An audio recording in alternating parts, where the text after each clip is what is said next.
for hats and ice lollies from a very young age, and the figure's still basically the same. Unfortunately, everything there seems to be the correct proportion. This is Liverpool and Liverpool Cathedral with its Protestant and Roman Catholic cathedrals, which have always been an inspiration. And you know, people have often said to me, when you were a little boy, did you want to be a hat maker, a milliner? And absolutely no, I wanted to be an astronaut. You know, we were growing up I was growing up in the early 60s, so we'll just stop on him. That's not me, by the way, but it's a fantastic picture. I love the fact he's an astronaut with an apple, as every good astronaut should be.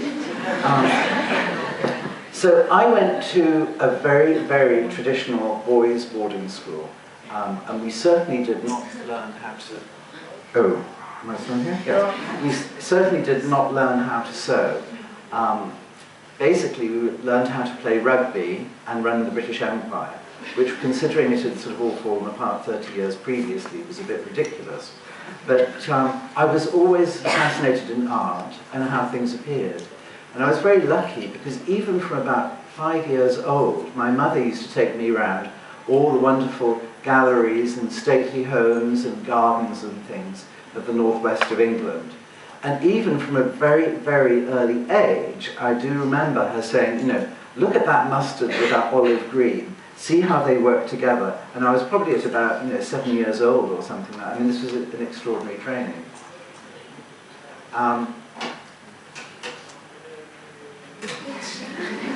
We rewind the sound. Sorry, I don't know if you're hot or cold, but you're going to be different, I think. So I did art at college, and funny enough, at the school that I was at, this was when I was 15 or 16, in fact, we didn't really do art as a recognised part of the course. So two friends and I had to sort of teach each other art, and I think this was sort of an independence that I had to learn from a very, very early age, where we were both we were all sort of teaching each other. My friends, Richard and Nick, I mean, both went off, and one became a teacher, one became an animator. And we sort of worked off each other. Then of course, when I left school, I really did not know what I wanted to do. But in England, we had this wonderful thing called a foundation course. And I knew that I wanted to go on to a foundation course.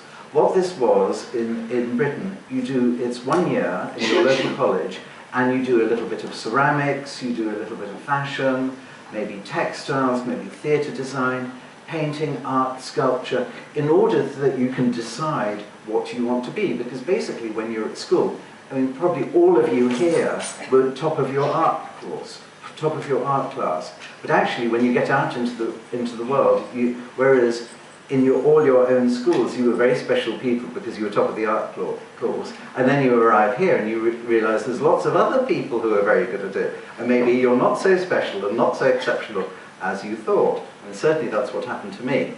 So then I went on this foundation, and I really didn't know what I wanted to do.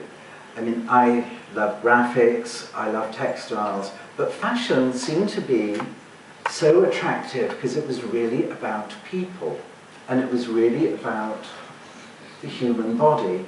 And it's not that furniture design isn't about people, or an interior design isn't about people, but it was just somehow so close to the person. It was indivisible from the person's character. So let me just see if I can move on. Yes. So my mother and sister said to me, you know, you really must go to London.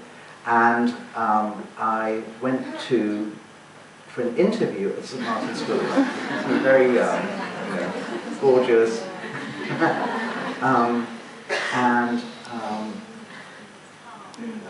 This was, oh, hang on a second, let me just do that. Is it going to stay there? This was the first dress that I met at college. Please note that it has a coffee stain on it. Very important, which sort of gives an indication of my social life at the time. I'm just going to go back to that one. So I arrived at college on my first day, and I realised I was very much the token male. There were only 2 other male students in my year.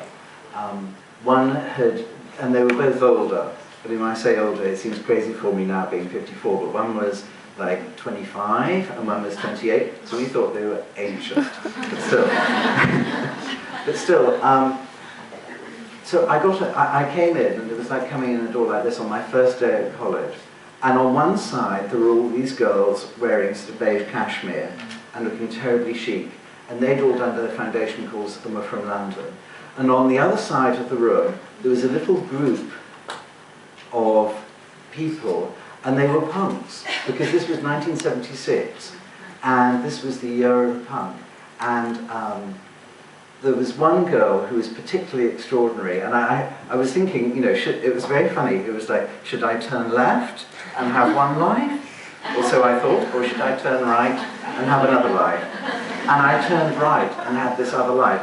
Because what was so amazing, please excuse me, but this one girl, Shan, she was, at that time it was very, very new and original. She had a black denim jacket on. Well, number one, she had a shaved head, but with full makeup. At that time, that was extraordinary. I mean, we all thought it was like the wildest thing. And she had a black dinner jacket on, which I later found out was her father's. And hanging out of her lapel here, she had a tampon, which the end of the tampon she coloured in with red pen. And I found this like so shocking and so amazing and sort of so courageous, because she was making her own point of view.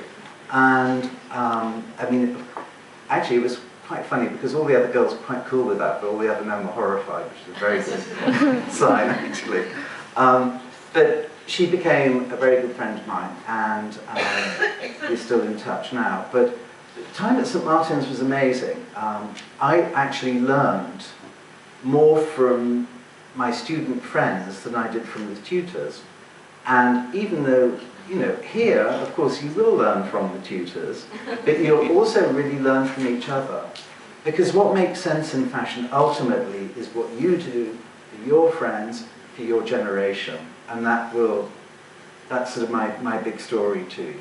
Because there's no point making it for like an idealized runway in Paris or whatever. You've got to make what you want to wear when you get up in the morning. You've got to make what somehow your friends will wear, or your personal vision of things. Even though I completely believe in fantasy, there has to be a reality in it too. But when I had arrived at St Martin's, it was you know, wonderful to meet the crazy girls, wonderful to be suddenly going out to parties. You know, my sister had been living in London, and she was going out to parties too, and she actually once met Mick Jagger, which was like the most exciting. I thought she was very, very cool. She's 12 years older than me.